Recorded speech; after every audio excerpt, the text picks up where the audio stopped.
kənd kəsəklərimizin Qocalıqdan hamısını sonra. yandırdınız. Bizim kəndçilərin hamısını qırdınız. Bizə məxsus olan evlərin hamısını yandırmışsınız.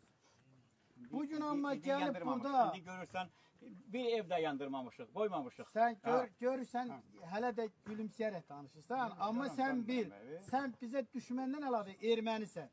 Erməniyəm, Sən ha. erməni olaraq bizim əslimizə, nəslimizə, kökümüzə problem yaratmısan. Sən buradakiləri görürsən, Görürəm. burada onlarla əskəri siz zədələmişsiniz. Onlarla bu uşaqların dostu, qardaşı şəhid olubdur.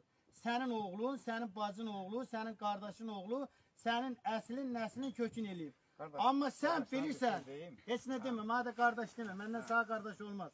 Dayı anlama Sən dayı. ermənisən ona görə ki. Amma sən görürsən, bunlar sənə bax bu şansı yaradır. Sən bu özünə aid olan bu zirzibili yığışdır getmə. Bir də axırıncı səfər olsun, get. Hər bir erməniyə çatdır. Axırıncı səfər olsun. Bir də bizlə düşmənçilik eləmək istəyəsiniz. Biz eləməmişik. Az da anla dayı. Biz eləməmişik onu. Biz eləməmişik. O düşmanlıq. Mən fəhlə adamam. Nə bilim, böyüklər nə yaradır. Biri oradan belə eləyir, deyir Ha, belə fəhlə. elə, biri də oradan deyir belə. Nə bilim Fəhlə, mən. fəhlə. Bura haradır? Oradan rayondur. Sən nə cırdırırsan onda burada? Mən burada yaşamıram. Mənim evim Ay, oradadır. sən burada nə cırdırırsan? Bəs bura nəyə gəlmişsən? Hə? Yığışdırın zirzibilinizi, tez də yoxa çıxın buradan. Tamam. Tez. Tez ek. Biraz cəhd tərpən. Bu qədər ola bilməz.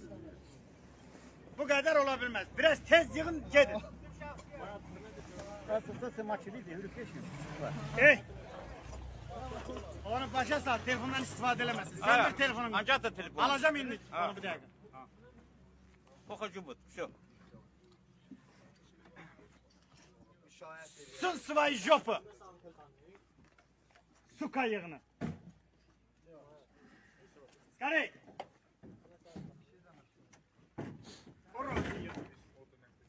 Hazır olursunuz burada. Her şeyi götürürsünüz.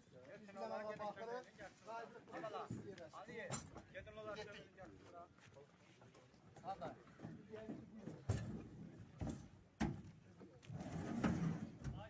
Ona denən bayraq əlinə yerə qoymasın. Elinden. Hə denən bayraq əlinə yerə qoyma. Beni tıkıt bay.